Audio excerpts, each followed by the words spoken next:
Matapos sa Bataan, sa dagat ng Pangasinan naman may natagpuang mga umano'y shabu. Nalambat ng mga mangingisda sa iba't ibang baybayin ang drogang mahigit 1.5 bilyong piso ang halaga. May report si Darlene Kai.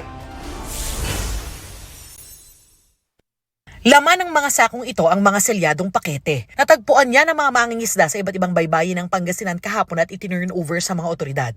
Ayon sa Coast Guard, unang nag-report sa kanila ang mangingisda sa Barangay Balingasay na nakakita ng 2 sakong palutang-lutang sa dagat na sakop ng bayan ng Agno.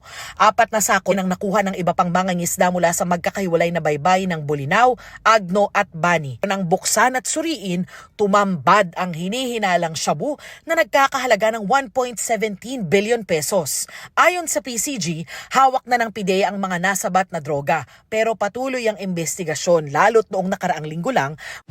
May mga nakuha ring droga na palutang-lutang sa dagat ng Mariveles, Bataan. Higit 200 kilo ang laman ng mga nakuhang droga na nakalagay sa packaging ng frozen durian at tsaa. Ang halaga, nasa 1.5 billion pesos. Basically, the pattern seems to be similar, mga lumutang sa dagat. At nahanap ng mga fishermen. At nung nahanap ng mga fishermen, nireport nila sa authorities. And this time around, to the Philippine Coast Guard substation. Nababahala man sa magkakasunod na drogang natagpuan sa dagat, masaya raw ang PCG na nakikipagtulungan sa kanila ang publiko. Ginawaran ng parangal ang mga mangingisda sa Bataan na nakadiskubre sa mga droga. Darlene Kai, nagbabalita para sa GMA Integrated News.